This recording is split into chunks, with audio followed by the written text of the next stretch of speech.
نظم و ضبط کسی بھی فوج میں خاصی اہمیت کا حامل ہوتا ہے، جس کے سبب فوج ایک مضبوط قوت کے طور پر دشمن سے نبرد آزما ہوتی ہے، جبکہ فوجی پریڈ فوجی نظم و ضبط کی عکاسی کرتی ہے۔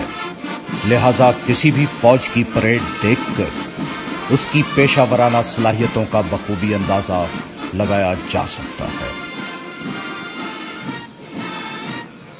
اسی سلسلے میں ایک بار پھر برطانیہ میں موجود دنیا کی سب سے اعلیٰ ترین فوجی اکیڈمی سینڈسٹ میں دنیا بھر سے آئے فوجی دستوں کی پریڈ کا مقابلہ منعقد ہوا، جس میں فوجی پریڈ کے ایک ایک پہلو کو جانچا گیا۔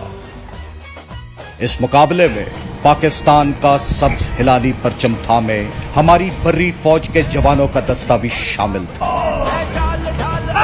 جن کی آمد سے برطانیہ کی ملٹری اکیڈمی کی فضا اللہ ہو کی صداؤں سے گونج اٹھی، اور جن کے قدموں کی تھاپ سے دنیا بھر سے آئے ہوئے فوجی دستے متاثر ہوتے رہے۔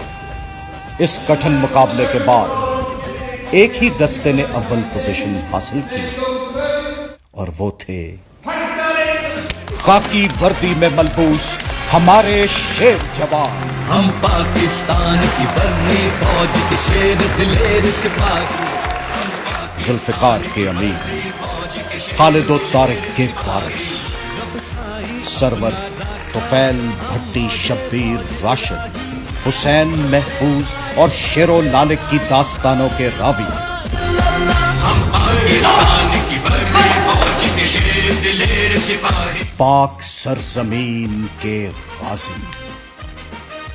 یہ وہ فوج ہے جس نے وہ جنگ جیتی ہے جو دنیا کی کوئی طاقت نہیں جیت سکی۔ یہ 20 کروڑ پاکستانیوں کی امیدوں کا مرکز ہے۔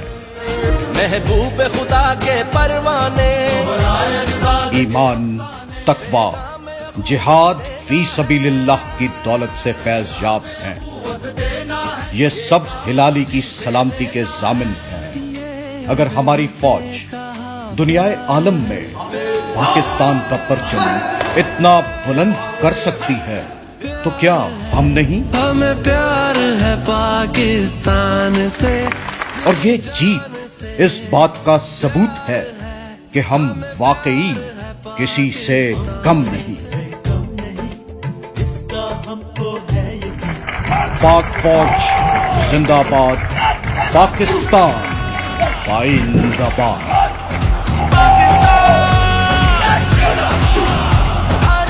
And the winners of the International Pace Competition 2018 goes to the Pakistan Military Academy.